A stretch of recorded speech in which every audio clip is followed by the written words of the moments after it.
कि सहज ही सिर्फ मोदी भक्तों को छोड़कर आप देख लीजिए सोशल मीडिया पर कौन भरोसा कर रहा है कि 35 मिनट में आपने ये सारी बात की। और उस डोनाल्ड ट्रंप से जो आपके सबसे निकटतम मित्र हैं, जिसके 2 दिन पहले जन्मदिन पर आपने हैप्पी बर्थडे नहीं किया। एक प्रोटोकॉल होता है, जब प्रधानमंत्री जाता है तो जो सीढ़ियां लगती हैं विमान से उतरने की, उस पर रेड कारपेट बिछाया जाता है। आप तस्वीरें देख लीजिए, कनाडा में उनके जी। उतरते समय सीढ़ियों पर रेड कारपेट नहीं लगा है। साथियों नमस्कार। एक नेता जो कि खुद को विश्वगुरु बताते हैं, कम से कम उनके समर्थक तो यही कहते हैं। लगता है कि उस विश्व गुरु की छवि कुछ मटमैली सी होती जा रही है, कुछ धुंध छा रही है, इसीलिए कतार में पीछे खिसकते चले जा रहे हैं। एक नेता जो कहते थे कि हमने अपने निजी मामलों में किसी को हस्तक्षेप करने नहीं दिया, उसी नेता के परम मित्र 13 बार ये कह देते हैं कि हमारी वजह से युद्ध रुक गया। उन्हीं नेता के बारे में आज बात करने के लिए हमारे साथ मौजूद हैं डॉक्टर राकेश पाठक, सीनियर जर्नलिस्ट और कई अखबारों के संपादक रहे। सर, बहुत बहुत स्वागत है आपका हमारे चैनल पर। सर, पहला सवाल तो यही है कि एक दौर हुआ करता था जब प्रधानमंत्री नरेंद्र मोदी की तस्वीरें दिखा दिखाकर बीजेपी आईटी सेल और उनके समर्थक ये ताल ठोका करते थे कि देखिए, भारत की छवि कभी ऐसी नहीं रही कि भारत के लीडर को कोई पहली पंक्ति में खड़ा करे। आज वही लीडर पहली पंक्ति के आखिरी दूसरे पायदान पे जाके खड़े हुए हैं। क्या मजबूरी रही होगी कि आज ये पंक्ति में खड़ा होना स्वीकार कर लिया गया? देखिए, प्रधानमंत्री नरेंद्र मोदी अपने राजनीतिक जीवन के सबसे ज्यादा कठिन समय में से गुजर रहे हैं। ये उनके उतार का समय है, ढलान पर हैं प्रधानमंत्री। अब एक तो ऑपरेशन सिंदूर के बाद अमेरिका की तरफ से एक तरफा सीज फायर का ऐलान, दूसरे G7 की बैठक में यथा समय न्योता न मिलना। कायदे से टाइम पर न्योता मिलता है तो किसी आयोजन में जाने में सम्मान होता है। किसी शादी ब्याह का कार्ड भी आपको एक दिन पहले आए, जब मालूम पड़े पूरे मोहल्ले में कार्ड बट चुके हैं, लेकिन आपको नहीं बुलाए गए अभी तक, फिर जैसे तैसे कोशिशें करके वो बुलावा आए। ये लगभग ऐसा ही था। इससे पहले कि नरेंद्र मोदी कनाडा पहुंच पाते, कनाडा की संसद में उनके खिलाफ सवाल उठा दिया गया। विपक्ष की सांसद ने कहा कि आप जिसे बुला रहे हैं वो तो तानाशाह है, उत्पीड़क है। ऐसे शब्द का इस्तेमाल किया गया संसद में नरेंद्र मोदी। हम भारतवासी होने के नाते इसको अपने लिए भी अपमानजनक मानते हैं। उसके बाद वहां की सरकार को यह कहना पड़ा कि जो मामले चल रहे हैं भारत के लोगों के खिलाफ वो यथावत चलते रहेंगे, कानून अपना काम करेगा। फिर कनाडा के प्रधानमंत्री से पत्रकारों ने सवाल पूछ लिया, तब उन्हें भी ये कहना पड़ा कि न्योता जरूर गया है, बुलाया जरूर गया है नरेंद्र मोदी को, लेकिन कानून अपना काम करेगा। कानून अपना काम करेगा यानी वो जो खालिस्तानी आतंकवादी हरदीप सिंह निज्जर की हत्या का मामला है, उसमें जो केस चल रहा है, उसमें जो पड़ताल चल रही है, वो चलती रहेगी।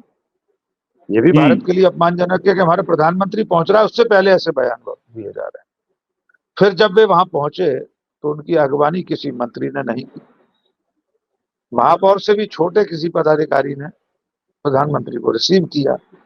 एक प्रोटोकॉल होता है, जब प्रधानमंत्री जाता है तो जो सीढ़ियां लगती हैं विमान से उतरने की, उस पर रेड कारपेट बिछाया जाता है। आप तस्वीरें देख लीजिए, कनाडा में उनके उतरते समय सीढ़ियों पर रेड कारपेट नहीं लगा है। यानी कनाडा ने एक तरह से ये बता दिया कि भारत के प्रधानमंत्री का वो महत्व नहीं है जो हमेशा से होता है। उसके बाद दूसरी कतार में वे सबसे पीछे खड़े हैं कोने। इंटरनेशनल डेमोक्रेसी में ये सारी चीजें बहुत गंभीरता से देखी जाती।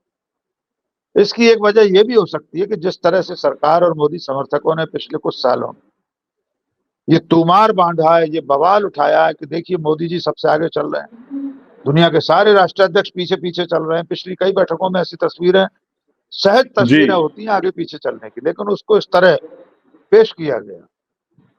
हमारे यहाँ जो G20 की बैठक हुई थी, उसमें सारे होर्डिंग सिर्फ नरेंद्र मोदी के लगे थे दिल्ली में, एक भी राष्ट्राध्यक्ष का होर्डिंग नहीं था।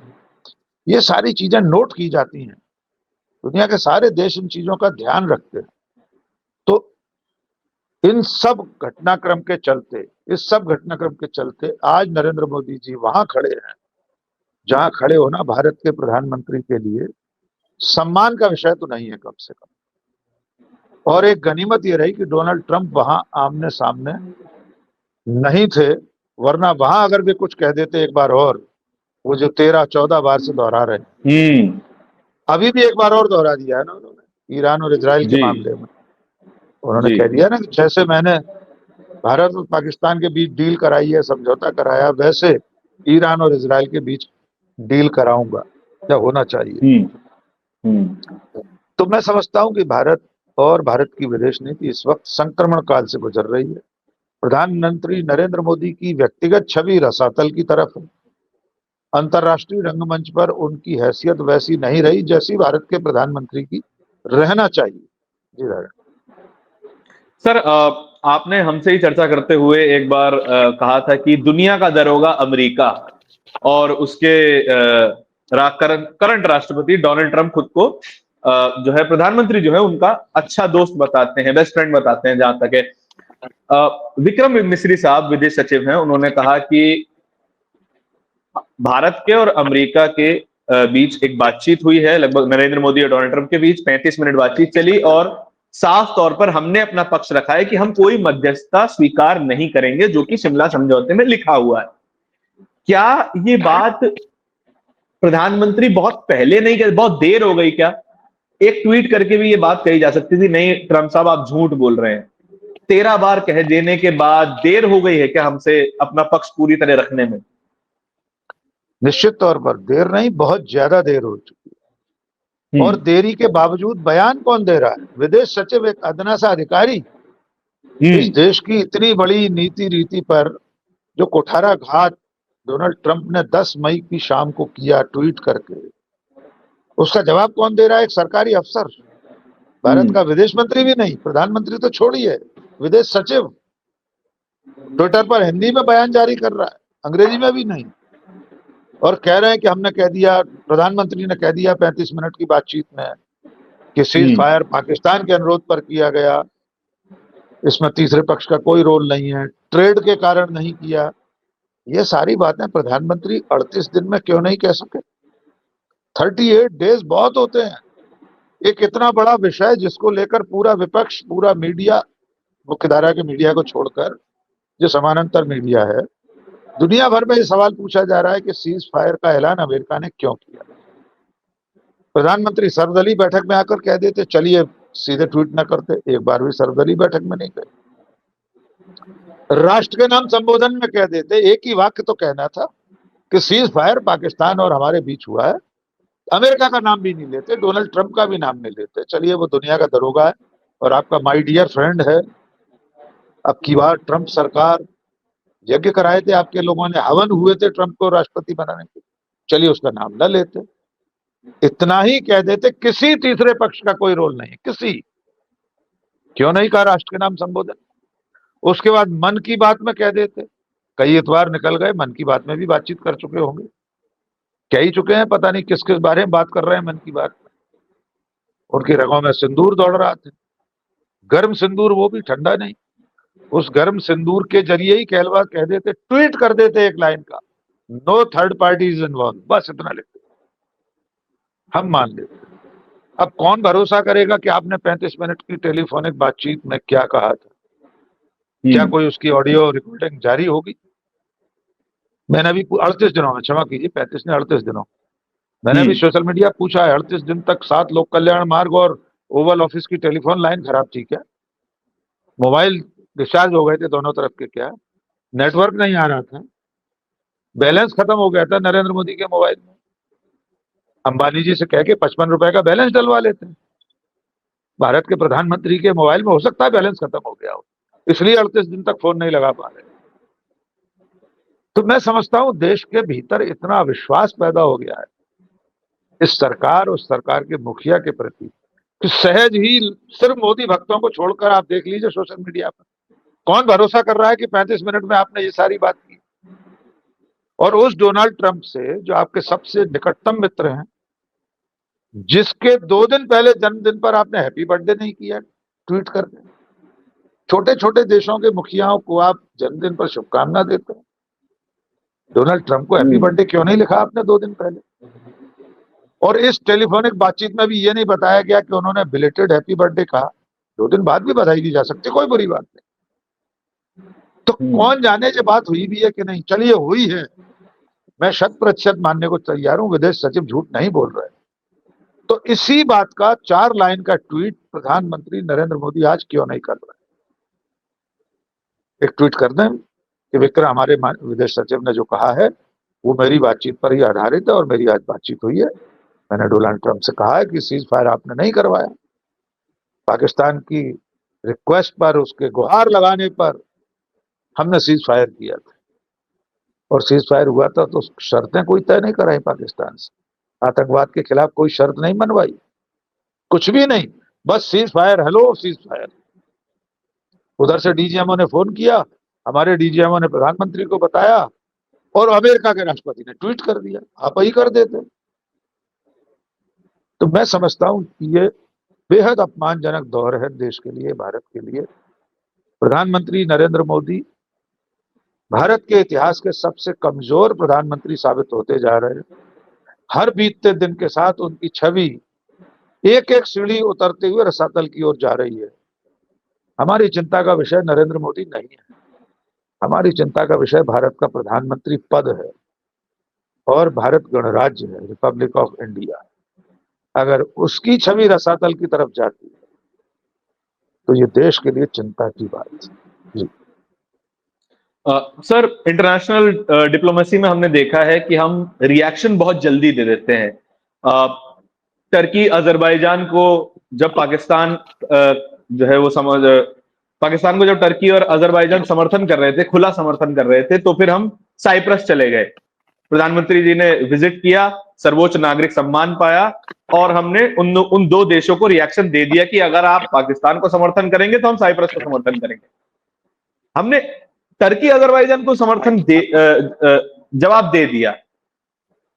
क्या सच में अमेरिका का प्रभाव अंतरराष्ट्रीय कूटनीति में इतना ज्यादा है कि हमें 38 दिन लगे ये बात रिएक्शन देने में भी, जबकि हम टर्की अजरबैजान को रिएक्शन दे सकते हैं? देखिए, जिस साइप्रस में गए उसकी आबादी हमारे देश के एक जिले से भी कम है जी। बहुत छोटा सा देश है, बहुत छोटी सी आबादी है। और ये जो सबसे बड़े सम्मान की बात हो रही कि पहली बार मिला है, वो सम्मान प्रणब मुखर्जी को मिल चुका है पहले, और वहां का बड़ा सम्मान ग्रैंड कॉलर सम्मान। दूसरी बात यह है कि वो जिस व्यक्ति के नाम से सम्मान है, आपके नई दिल्ली में उनके नाम की एक रोड है, आर्च बिशप मार्क्यूरियस तृतीय, वो साइप्रस के एक तरह से राष्ट्रपिता थे, वहां के स्वतंत्रता सेनानी। हमारे दर्शक जान लें कि जिसके नाम का तमगा नरेंद्र मोदी गले में लटकाए, वो व्यक्ति आर्च बिशप मार्क्यूरियस तृतीय पंडित जवाहरलाल नेहरू के प्रशंसक थे। पंडित नेहरू के ही कारण वो आर्च बिशप गुटनिरपेक्ष आंदोलन बांगडुंग में जो पहला हुआ था, जहां आधारशिला रखी गई नाम समिट की, उसमें नेहरू जी की वजह से शामिल हुए। वो पंडित जवाहरलाल नेहरू से मिलने के लिए दिल्ली आया करते। उनके नाम का अगर आपको सम्मान मिल रहा है और अगर उससे आप अजरबैजान और तुर्की को कोई संदेश देना चाहते हैं, तो ये कोई संदेश नहीं हुआ। साइप्रस की ऐसी हैसियत नहीं है कि वहां जाने से तुर्की को या अजरबैजान को कोई फर्क पड़ने वाला हो। अंतिम बात यह है, आपने बिल्कुल सही कहा, क्या अमेरिका की ताकत, उसकी मनमानी, उसकी अपनी विदेश नीति, उसकी नीतियां इतनी प्रबल हो गई हैं कि भारत सरकार को भी उसके हिसाब से चलना पड़ रहा है। फिलहाल तो ऐसा ही लग रहा है, पर हम इतने मजबूर पहले कभी नहीं थे। हमने तो वो दौर देखा है कि पाकिस्तान के साथ लड़ाई में 1971-72 में श्रीमती इंदिरा गांधी ने रिचर्ड निक्सन को और उनके 7वें जहाजी बेड़े को 2 टूक जवाब दे दिया। 7th फ्लीट लौट कर चली गई। इंदिरा गांधी ने कह दिया था 7वां नहीं 70वां जहाजी बेड़ा भेज दीजिए, अब भारत नहीं रुकेगा, और पाकिस्तान के 2 टुकड़े कर दिए। ये थी ताकत। और आज हम अमेरिका के राष्ट्रपति के सीज फायर के दावे का खंडन नहीं कर पा रहे हैं। 38 दिन बाद खंडन भी किया तो विदेश सचिव ने किया, देश का प्रधानमंत्री एक ट्वीट नहीं कर पा रहा। इससे ज्यादा शर्म की बात क्या हो? जी सर, इस पूरी कॉन्फ्लिक्ट के दौर में प्रधानमंत्री प्रेजेंट नहीं रहे। ना ही उनका कोई बयान आया। एक कॉन्डोलेंस आया था जो पहलगाम के जो विक्टिम्स थे उनकी तरफ, कोई रिएक्शन नहीं आया। जब वॉर जो है वॉर जैसी कंडीशन बनने लगी, हमने एयर स्ट्राइक्स किए, सीज फायर भी हो गया, तब तक भी कोई रिएक्शन नहीं आया। तो क्या इस पूरे चेन ऑफ इवेंट्स में से प्रधानमंत्री इंटेंशनली बाहर रहे थे कि कोई जवाब न देना पड़ जाए, कहीं कोई जो है कोई सवाल पूछ दे कोई जवाब न देना पड़ जाए, इंटेंशनली बाहर रहना क्या चूज किया गया? बिल्कुल निश्चित तौर पर प्रधानमंत्री हर ऐसे मौके पर जब उन्हें जवाब देना पड़े, जब जवाबदेही की नौबत आ जाए, तो वे नेपथ्य में चले जाते हैं। बाकी के पूरे समय अगर श्रेय लेना हो तो वे मंच पर रहते हैं, लेकिन जैसे ही कोई ऐसी घटना हो जाए जिसमें सरकार की जिम्मेदारी की बात हो, प्रधानमंत्री की जिम्मेदारी की बात हो, वे पर्दे के पीछे जाकर छुप जाते हैं। इस मामले में भी ऐसा ही हुआ। पहलगाम पर हमला देश की सुरक्षा पर सवाल का विषय था। विपक्ष पूछ रहा था कि आतंकवादी कैसे यहां तक घुस आए और कैसे चले गए, आज तक पकड़े क्यों नहीं गए, जिनकी तस्वीरें सरकार ने जारी की। हमने युद्ध किया तो हमारा कितना नुकसान हुआ, हमारे कितने राफेल विमान गिरे हैं, हमारी कौन कौन सी और सेना की जो इकाइयां हैं उनको नुकसान हुआ है, हमारे जो नागरिक पुछ वगैरह में सीमावर्ती इलाकों में मारे गए, उन्हें हटाया क्यों नहीं गया ऑपरेशन से पहले, सीज फायर अमेरिका ने क्यों घोषित किया।